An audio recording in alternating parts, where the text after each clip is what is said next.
I don't even feel like leaving my email address open because it's just so annoying.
No, no, no, no, no, no, no, no, no, no, no.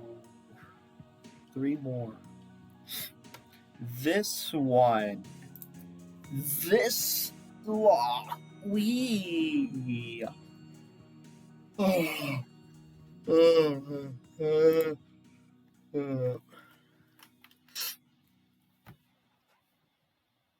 Mhm. The law made it illegal for employers to knowingly hire individuals unauthorized to work in the United States in which they will assist for verifying the legal status of employees. The Immigration and Naturalization Service and the U.S. Border Patrol were provided increased funding for the purpose of enforcing immigration law. It created new separate visa categories for temporary agricultural work and temporary non-agricultural work. IRCA granted legal status to individuals residing in the United States without legal permission who met certain conditions. This provision of the law applied only to individuals who entered the country before that date. Ultimately, they were granted legal status. Background in 1978. Stuff.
Guess what, folkses?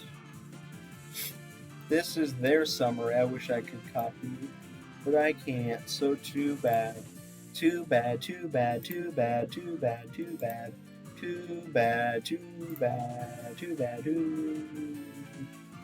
bad, too bad, too bad, too bad. Too bad, too bad, too bad, too bad, too bad. Okay, stop it.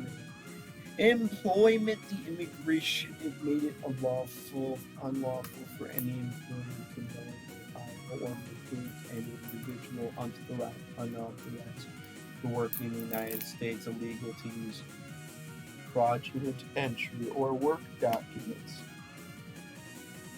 They were required to verify whether new hires were authorized to work in the country and made it illegal to continue to employ a person once aware of his or her unauthorized work status. Unlimited employers could use the of having made an attempt to verify an individual's work status as an affirmative defense against allegations of violations of this provision. So the employer must attest via a form developed by that the individual's work status has been verified through the receipt of a passport.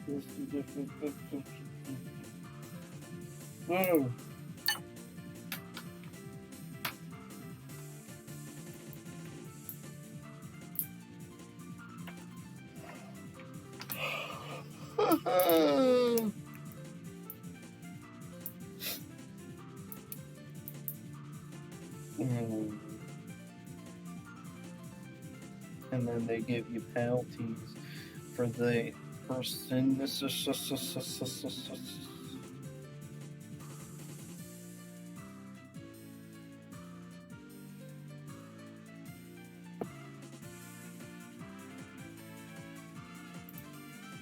It granted temporary legal status to individuals residing in the United States without legal permission who had entered the country before this date had resided continuously in the country since that time and otherwise admissible under the law. Individuals who had entered the country legally but whose legal status had since expired were also eligible to apply for such status within 18 months of the effective date of the act and be convicted of a felony or at least 3 misdemeanors or had taken part in political, religious, or racial persecution or injustice. To apply for the temporary legal status following the receipt of temporary legal status, such an individual can apply for permanent residency and a green card if they had continued to reside in the States since the grant of legal status and not been convicted of a felony. Had a minimum understanding of the English language and U.S. civics and were otherwise admissible, or also waived most grounds for exclusion, accepting criminal security and drug-related grounds for the purpose of maintaining family union if possible.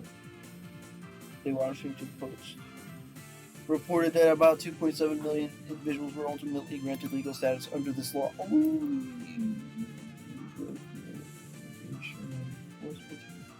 It created new separate visa categories for temporary agricultural work and temporary non-agricultural work.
That was the summaries. That was this.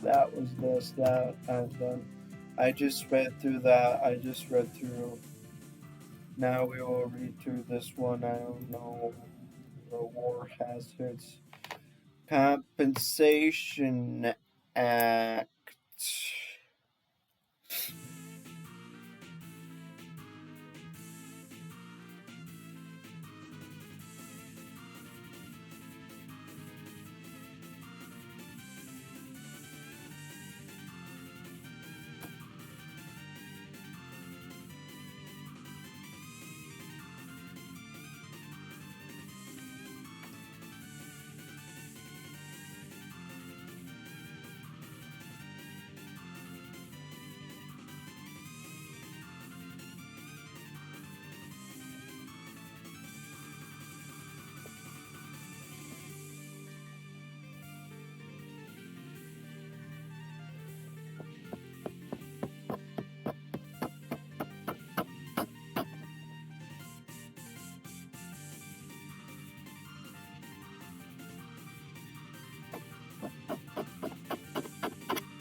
Government essentially self-insures the loss of the employees working of profit under contract.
I don't like this. So no.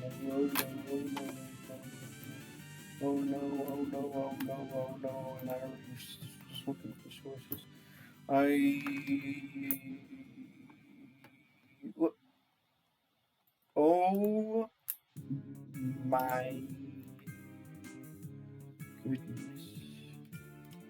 Why don't they have why don't they have a summary? Why?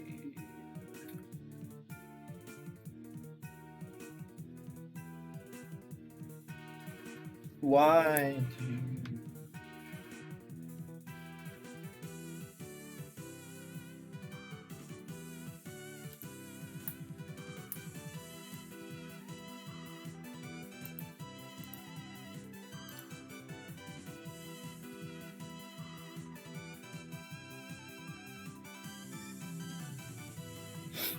Mhm.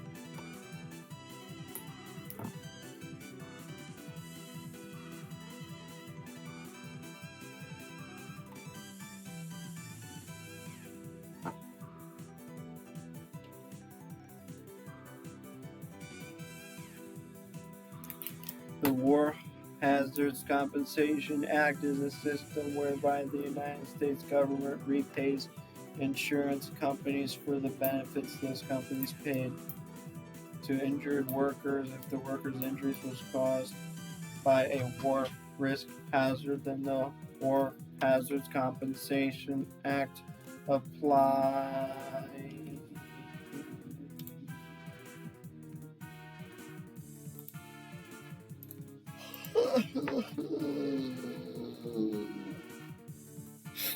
Hmm.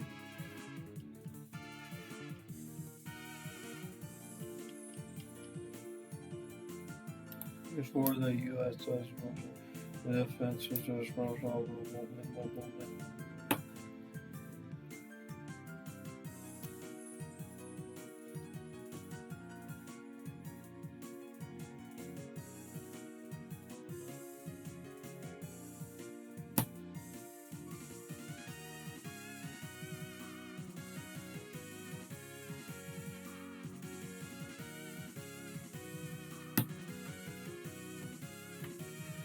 As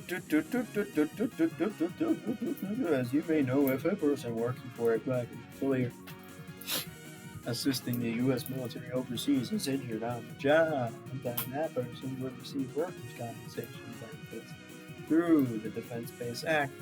Specifically, private contractors working for the U.S. military overseas must purchase Defense-Based Act insurance for their employees. When an employee is injured, the Defense-Based Act insurance kicks in. Yet, if the injury or death occurs because of a war risk hazard, then the insurance company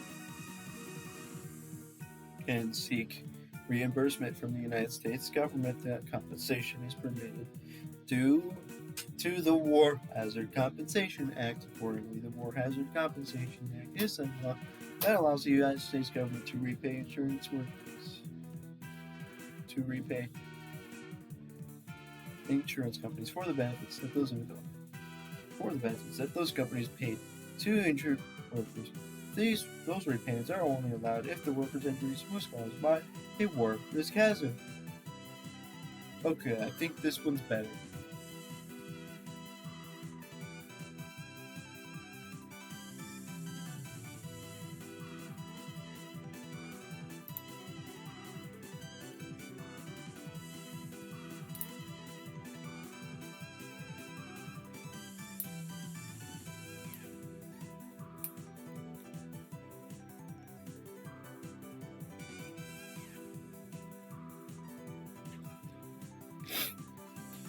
Litigating Defense-Based Act claims.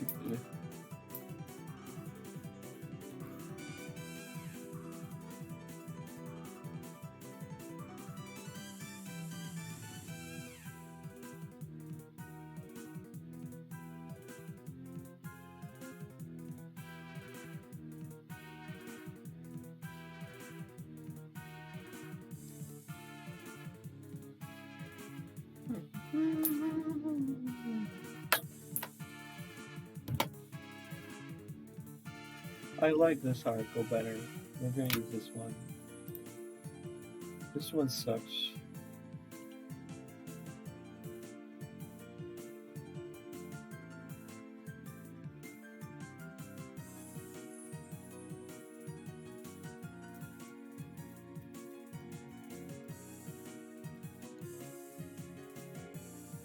I like the other article better. We're using that one. We're gonna use this one. I read through it.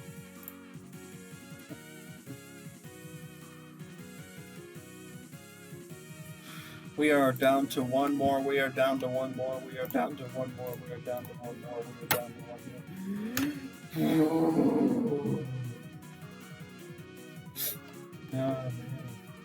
I might eat a snack or something for this. After I read the one more article. There were 2 articles for this. Dang you, dang you, dang you, dang you, dang you, dang you, dang you. There's a specific case here, the National Federation of Independent Business versus Sebelius. Okay, the facts of the case. I don't even know what this was. Oh, amid intense public interest, Congress passed the Patient Protection and Affordable Care Act, which became effective on March 23, 2010. The ACA sought to address the fact that millions of Americans had no health insurance, yet actively participated in the healthcare market, consuming healthcare services for which they did not pay. The ACA contained a minimum coverage provision by amending the tax code and providing an individual mandate stipulating that by 2014 non-exempt individuals who fail to purchase and maintain a minimum level of health insurance must pay a tax penalty. The ACA also contained an expansion of Medicaid, which states had to accept in order to receive federal funds for Medicaid, and an employer mandate to obtain health coverage for employees. Shortly after Congress passed the ACA, Florida and 12 other states brought actions in the United States District Court for the Northern District of Florida, seeking a declaration that the ACA was unconstitutional on several grounds. These states were subsequently joined by 13 additional states, the National Federation of Independent Businesses, and individual plaintiffs, Kaj Aberg and Mary Brown. The plaintiffs argued that the individual mandate exceeded Congress's enumerated powers under the Commerce Clause. The Medicaid expansions were unconstitutionally coercive, and the employer mandate impermissibly interfered with state sovereignty. The district court first addressed whether the plaintiffs had a standing to bring a lawsuit and determined that Brown had standing to challenge the minimum coverage provision because she did not have health insurance and had to make financial arrangements to ensure compliance with the provision, which was going into effect in 2014. Determined that Idaho and Utah had standing because each state had enacted a statute purporting to exempt those residents from the minimum coverage provision. The court also concluded that the Anti-Injunction Act did not bar the suit. I don't even know what that means, don't it? The district court then addressed the constitutional questions. It ruled that the individual mandate provision was not a valid exercise of Congress's commerce or taxing powers. The court held the entire act invalid because the mandate could not be severe from any other provision. The court dismissed the state's challenge to the employer mandates and granted judgment to the federal government on the Medicaid expansions, finding insufficient support for the contention that the spending legislation was unconstitutionally coercive. A panel of the U.S. Court of Appeals for the 11th Circuit affirmed 2-1 the district court's holdings as to the Medicaid expansions and the individual mandate, but it reversed the district court, holding that the individual mandate could be severed without invalidating the waiver of the ACA. What the heck?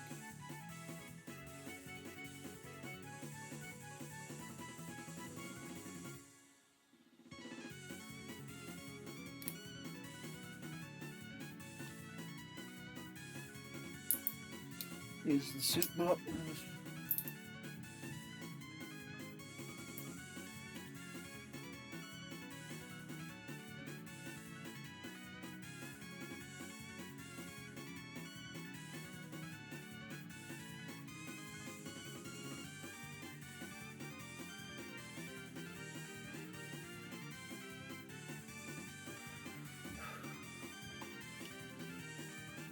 What the crap?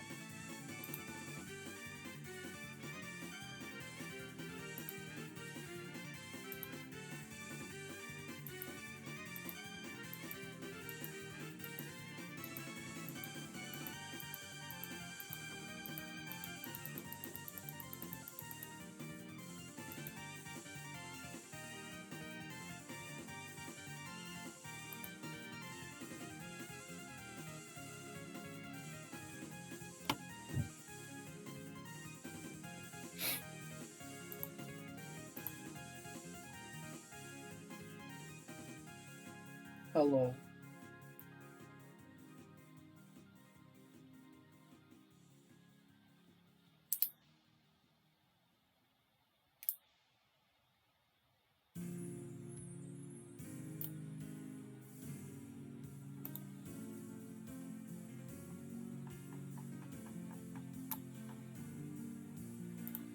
Hilarious, hilarious, hilarious, hilarious.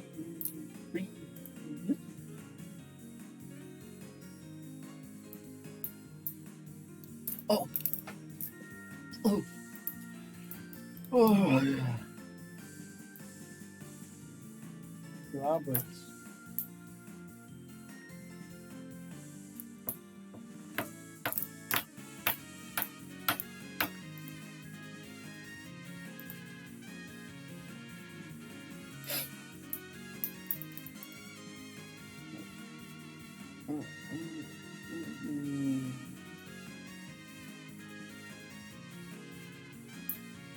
The justices unanimously agreed that the Anti-Injunction Act did not bar the suit. Congress did not intend that the payment for non-compliance with the individual mandate be a tax for purposes of the Anti-Injunction Act. Chief Justice Roberts, joined by people, concluded that the individual mandate penalty is a tax for the purposes of the Constitution's tax and spending laws and is a valid exercise of congressional authority. It is not so severe as to be coercive, is not limited to willful violations like fines for unlawful acts, and is collected by the Internal Revenue. It is serviced by normal means.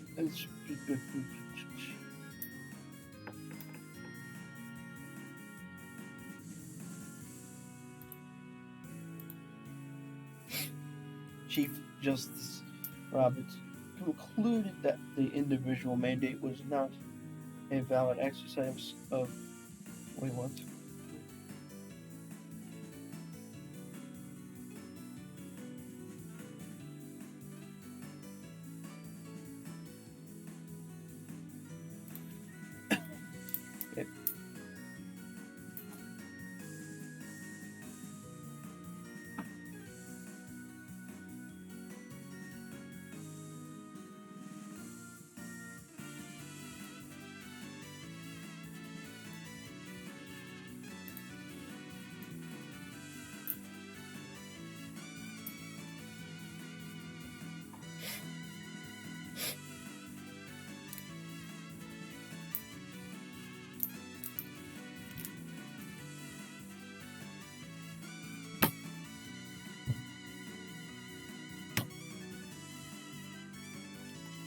It's hard to understand, it's hard to understand, it's hard to understand, it's hard to understand, it's hard to understand, it's hard to understand, it's hard. But I've seen this before, I've seen this. Oh my gosh, it would be nice to use Wikipedia as a source.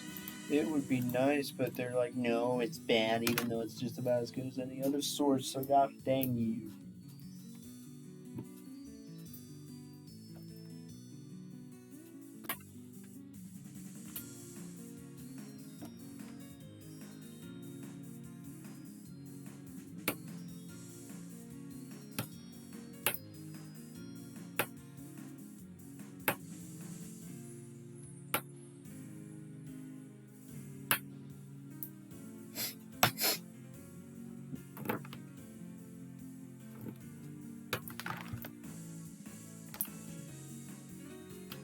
The Supreme Court upheld the individual mandate. Majority of justices, including Chief Justice Roberts, agreed that it was not the proper use of the Commerce Clause or necessary and proper clause powers.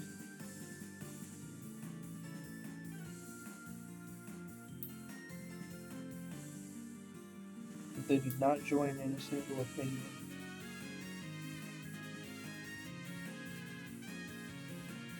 And then Medicaid was not a valid exercise. The expansion of Medicaid was not a valid exercise of Congress's voting spending powers. They would coerce states to either accept the expansion or risk losing its funding.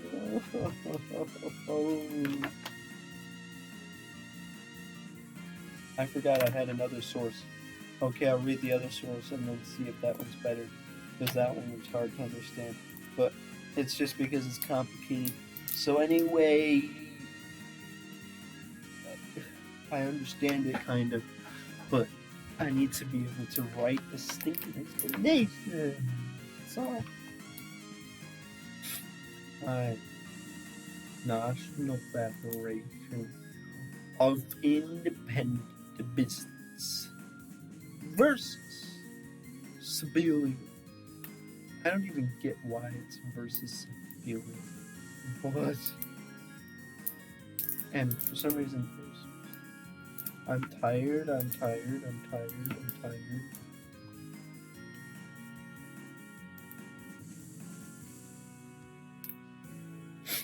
So apparently this case was regarding the individual mandate and Medicaid expansion provision of the ACA. The ACA required most individuals to maintain minimum health insurance coverage and required states to expand their Medicaid programs or else lose federal Medicaid funds. The court upheld the individual mandate as a legitimate exercise of Congress's Article 1 taxing power and found that state participation in the Medicaid expansion program was voluntary. Highlights. A coalition of states, individuals, and the National Federation of Independent Business challenged the ACA on the grounds that the law's individual health insurance mandate exceeded Congress's authority to regulate interstate commerce under the Commerce Clause of Article 1. It did not fall within Congress's power to tax. The plaintiffs argued the Medicaid expansion violated the 10th Amendment by compelling states to follow federal regulations. Whether Congress had the power to require individuals to purchase health insurance, whether the individual mandate could be severed from the rest of the law, whether the Medicaid expansion provision was unconstitutionally coercive to states. The outcome? The court upheld the individual mandate as constitutional under the Constitution's taxing and spending clause, struck down the provision that would withhold federal Medicaid funds from states that did not expand the program, while upholding the Medicaid expansion as in general. In brief, plaintiffs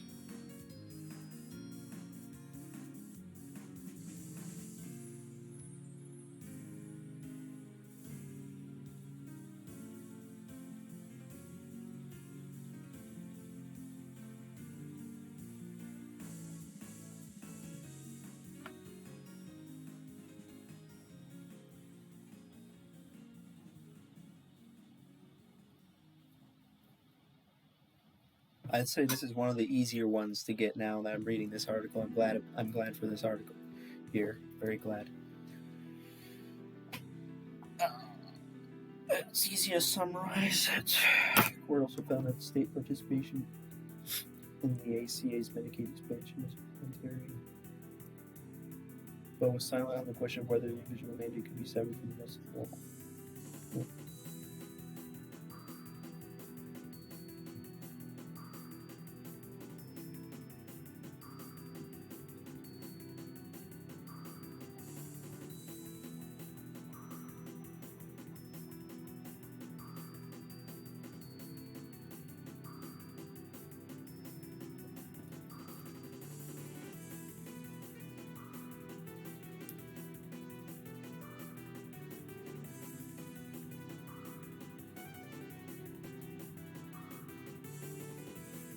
Wait, what is the current Supreme Court?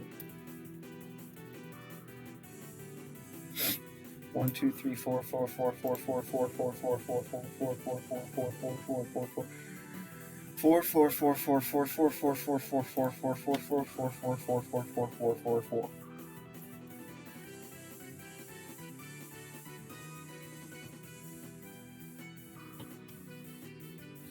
1 2 3 4 4 4 4 4 4 4 4 4 4 4 4 4 4.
Anyways, anyways, anyways, anyways, anyways, anyways, anyways, anyways, anyways, anyways, anyways.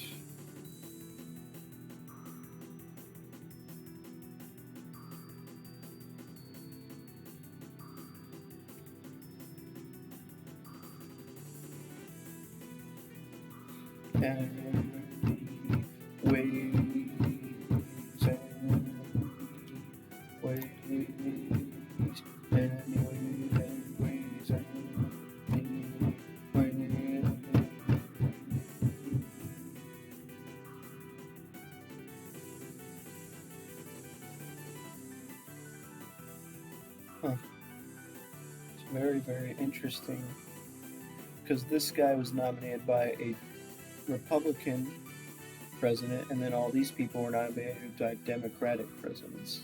So it's very, very interesting.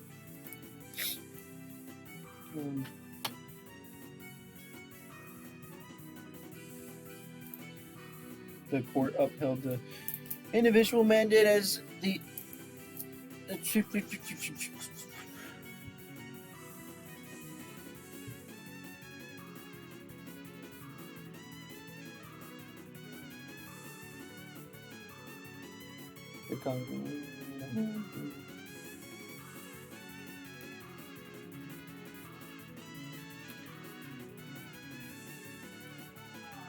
Guess what? By your definition of coercion, every single thing the government does is coercion. I don't even know what they mean by that, dude. But whatever. Stop saying whatever. Stop. Stop. Stop.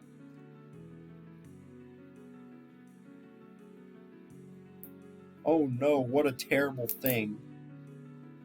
A comprehensive national plan to provide universal health care insurance coverage. The horror! Dude.